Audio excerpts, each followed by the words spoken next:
Olá, tudo bem com você? A criação do homem e da mulher no Jardim do Éden é um assunto que gera grande polêmica entre os que acreditam em teorias como a evolução e a criação. Não temos aqui a pretensão de provar uma teoria em descrédito da outra, até porque a nossa intenção aqui é mostrar o amor e a misericórdia de Deus e reforçar o quanto Ele quer nos abençoar com a salvação providenciada por Jesus Cristo.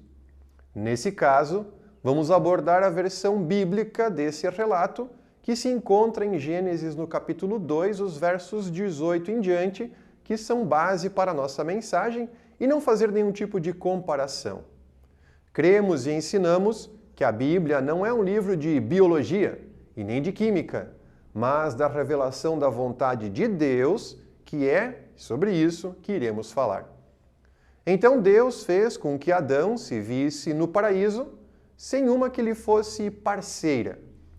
De todos os animais que haviam sido feitos por Deus, ele então sentia falta de alguém que lhe fosse parecido. E é nesse ponto que nós vamos falar. Quando da criação Deus colocou as pessoas no mundo, a sua imagem e semelhança, ou seja, com aqueles atributos que foram dados por Deus e com aquela sabedoria e capacidade de se ligar com o Criador, tudo isso foi perdido pelo pecado logo depois.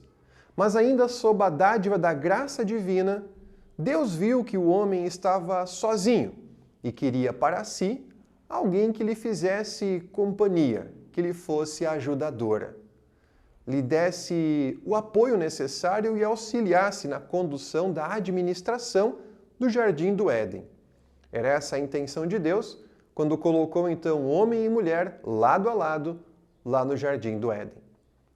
Não há aqui nenhuma implicação de hierarquia quando vemos que o homem vem primeiro e depois vem a mulher. O que representa é o mais importante e aquilo que nós queremos destacar. Existe aí um pé de igualdade perante Deus. E esse é o ponto que a Bíblia traz com bastante ênfase. E está aqui algo que às vezes passa despercebido por algumas pessoas. O fato de o homem ter sido feito do pó da terra e no relato bíblico a mulher ter sido tirada de uma parte do corpo de Adão tem uma implicância importante. Lembrem, não um livro de anatomia, mas um relato das implicações e das intenções de Deus para com as pessoas que Ele mesmo criou. Tirar um pedaço do corpo de Adão, a sua costela, isso tem uma importância tão grande que nem todos conseguem dimensionar. Observem quais são os órgãos do corpo humano que estão protegidos pelas costelas. Temos o coração, temos os pulmões, que são vitais, temos algumas partes dos rins que estão cobertos pelas costelas, o começo do estômago. Vejam que são partes vitais e que estão sob a proteção das costelas. Só esse fato, como comparação, seria motivo de atribuir uma proteção que uma boa parceria pode providenciar para a nossa vida. Outro fato que nós falaremos mais ao longo dessa semana é que Deus não formou outro ser do pó, mas fez de parte do primeiro. E isso sim mostra para nós, no relato bíblico, que carne da minha carne, osso do meu osso, como Adão descreve.